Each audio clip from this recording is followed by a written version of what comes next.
Bonjour chers belles à mon éveil, je suis très heureuse de vous retrouver aujourd'hui en ce début de semaine et pour ce faire j'ai décidé de vous faire un petit tirage, une petite carte qui sera la ponctuation de cette semaine ou du moins qui pourra vous donner une petite tendance par rapport à ce que vous allez ressentir, ce que vous ressentez peut-être déjà et qui a besoin d'un petit éclairage. Je vais profiter de la beauté de l'oracle de l'âme intuitive créé par Lisa Williams, illustré par Marie-Chantal Martineau.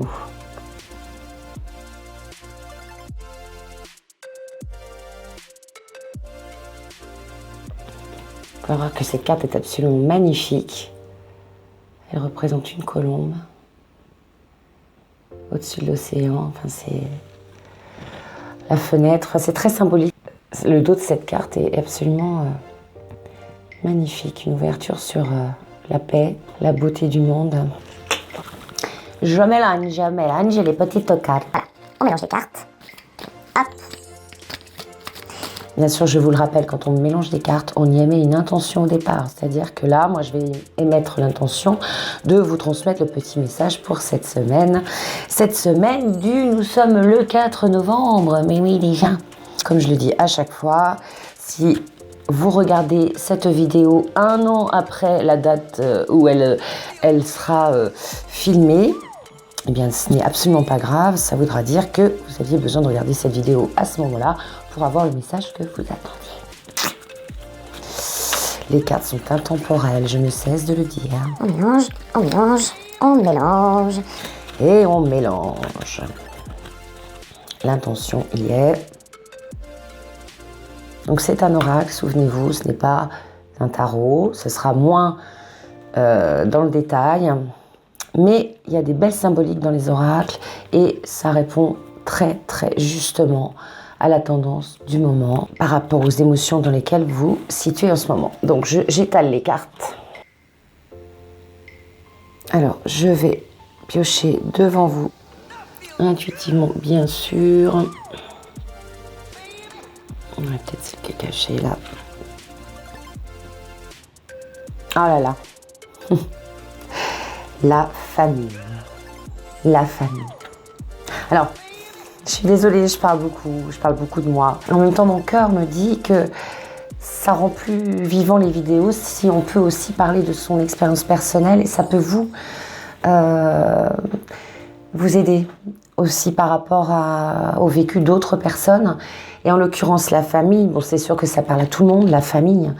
Mais nous, précisément, depuis un certain nombre d'années maintenant, et si vous avez suivi quelques-unes de mes récentes vidéos, j'ai fait allusion, entre autres, au décès de notre maman. Mais nous n'avons pas perdu que notre maman, nous avons perdu aussi des êtres très, très proches dans notre famille. Et donc, la famille est au cœur des sujets de conversation en permanence. On est vraiment dans une carte qui est quand même assez large. Moi, la famille, c'est sûr tout de suite, ça va me parler de ma propre famille. Des êtres disparus, mais également, notamment je pense à ma sœur et à moi, par rapport à notre papa qui est en très très mauvais état de santé, et puis à la maman de mon mari qui en ce moment a des soucis importants également de santé. Donc là, c'est une carte que je tire ce lundi, alors que la semaine dernière, c'était particulièrement, et encore ce week-end, assez intense émotionnellement parlant par rapport à nos deux familles respectives. Mais il y a aussi les familles d'âme, les familles, quand on dit famille d'âme, c'est-à-dire qu'on se retrouve dans cette vie avec des gens avec qui on en est très proche. Et là, on peut penser, parler d'amitié. Moi j'ai toujours considéré que les amis faisaient partie de la famille, c'est-à-dire qu'il y a un lien qui n'est pas un lien du sang, mais qui est un lien vraiment du cœur. Et en cela, la famille, pour moi, c'est la famille d'âme, la famille de cœur. C'est la famille qu'on s'est choisie, qu'on s'est construite, et non pas la famille qu'on a certainement choisie avant de s'incarner, mais indirectement, quand on est incarné, on n'a pas le choix, on n'a plus le choix. Du moins, on s'en souvient plus. Et là, la famille, c'est très important parce que souvent, on a des difficultés à s'entendre avec certaines personnes de sa famille. Donc, les liens familiaux sont complexes. Et si c'est le cas en ce moment pour vous, qu'il y a des tensions dans la famille, cette carte peut peut-être dire qu'il faut essayer de travailler sur vous pour arrondir les angles. Quelquefois, des personnes de votre famille, des membres de votre famille ne seront pas ouverts, eux, à changer les choses et à faire évoluer la situation Quelquefois, des membres de votre famille ne sont pas dans le même état d'esprit que vous et ne sont pas du tout prêts à changer et à faire en sorte que les événements bougent dans le sens positif au sein de votre famille. Donc dans ces cas-là, c'est à vous de le faire pour les autres. C'est lourd, mais c'est tellement essentiel pour votre bien-être et le bien-être de votre famille. Si justement il y a des tensions, il y a des choses qui ont du mal, des nœuds qui ont du mal à se défaire, eh bien c'est important que vous essayez de faire un effort, vous. Peut-être qu'en face, il n'y aura pas de répondant. Mais au moins, vous aurez fait l'effort. Et peut-être qu'en face, il y aura un répondant inattendu, surprenant. C'est que la personne, voyant que vous avez fait le premier pas, voudra le faire à son tour, et ainsi de suite. Et généralement, on dénoue bien des situations complexes en prenant sur soi et en faisant le premier pas. Avec humilité, bienveillance et amour surtout, parce que derrière tout ça, c'est le cœur. C'est toujours le cœur, la base de tout. Tout concourt là. Là, c'est le cœur fleur. Mais vraiment. Donc, les liens familiaux sont quelquefois hyper complexes. La grande expression qu'on emploie souvent, qui dit « nous ne choisissons pas notre famille », eh bien même si l'on ne s'en souvient pas, il faut accepter. On est dans cette famille-là, point. C'est comme ça.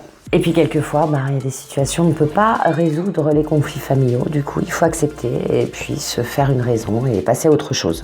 Il y a tellement de belles âmes qui peuvent nous inspirer et nourrir notre quotidien qu'on n'a pas forcément besoin de la famille pour certaines familles dont c'est vraiment l'horreur, malheureusement. Le bel exemple, le plus bel exemple de l'esprit de famille, on peut le constater, le regarder chez les animaux. C'est un esprit de solidarité inouïe, de protection, de survie pour les petits. Quand on voit par exemple passer une horde de sangliers, ça n'empêche qu'une famille de sangliers qui passe, il y a le papa qui fait la route, qui montre le chemin, qui surveille, qui voit s'il n'y a pas de danger et qui après fait passer la laie et les petits marcassins. J'en connais qui vont dire elle est en train de nous traiter de marcassins.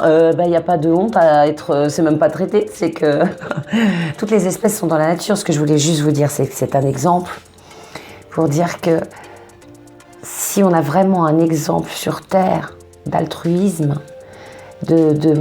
d'instinct d'amour, de protection de sa propre famille, on l'a chez les animaux. On le retrouve chez tous les animaux, mais vraiment. Alors bien sûr, il y en a qui quittent le nid ou qui font des choses, mais souvent chez les animaux, on a cet esprit de famille qui est très important. Cet esprit d'union. Les biches par exemple, le cerf il fait sa petite affaire, après il s'en va. Ça n'empêche que toutes les biches et les petits sont regroupés ensemble. Il y a vraiment cet esprit de communion, de réunion, de protection tous ensemble, avec une hiérarchie certes, mais c'est pour le bien de tous et la survie de chaque espèce. Donc voilà, famille de sang, famille de cœur, famille d'âme. Notre famille que l'on se construit, comme je le disais tout à l'heure, on peut être marié, avoir des enfants, avoir des parents, des frères et sœurs, mais on constitue aussi notre famille, on l'élargit avec les gens qu'on aime, qu'on apprécie et qu'on veut dans son cercle d'existence, son cercle de partage. Donc voilà, posez-vous la question aujourd'hui et les jours qui vont venir, si votre famille se porte bien actuellement ou s'il y a des petites choses à résoudre, qui prendront certainement du temps. Quelquefois, ça ne va pas se résoudre en quelques jours. C'est pas parce que je vous ai dit que c'était une carte pour la semaine. C'est une carte qui va peut-être vous parler aujourd'hui, cette semaine, mais pour faire un travail pendant un certain temps qui traite du sujet de la famille. Que la famille est peut-être le sujet central actuellement, le sujet qui préoccupe ou pour lequel on se pose des questions. Il y a peut-être une question dans ce moment de peut-être d'éventuelles séparations au sein d'un couple avec des enfants. Peut-être une personne dans votre famille qui n'est pas très très bien. Du coup, la famille est en train de pas se décimer, mais on a peur de perdre un élément important dans notre famille. Peut-être qu'on envisage d'avoir un enfant ou du moins un autre enfant et créer sa propre famille. Tout ça, ça se prépare. J'aurais certainement oublié des petites choses, mais en tous les cas, la famille. pour vous dire que si vous avez la chance d'avoir une famille formidable, eh bien faites en sorte de conserver ce cadeau. Faites en sorte d'alimenter, de nourrir. C'est comme un jardin. Une famille, c'est comme un couple, c'est comme tout dans la vie. Ça s'entretient.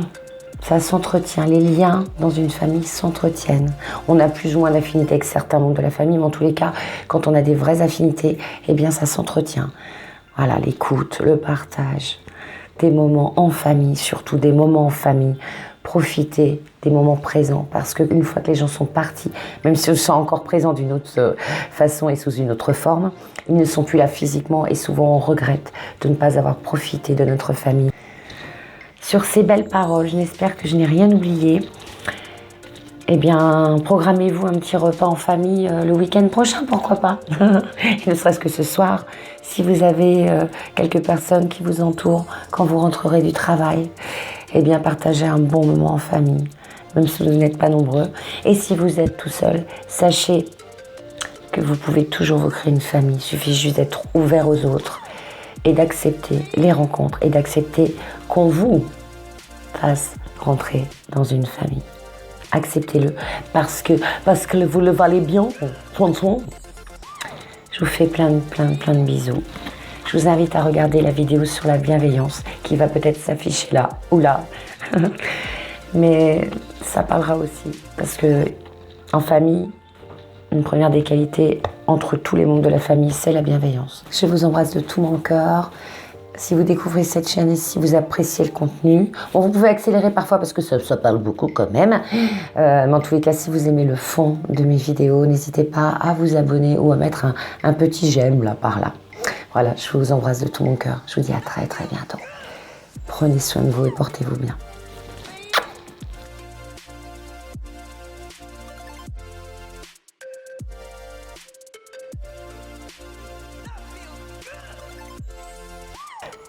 Eh bien, même si nous n'allons... Oh, je me ferais mieux comprendre si je parle en japonais. Eh bien, même si nous ne nous sommes... Mais c'est pas possible, j'arrive. Ça tourne!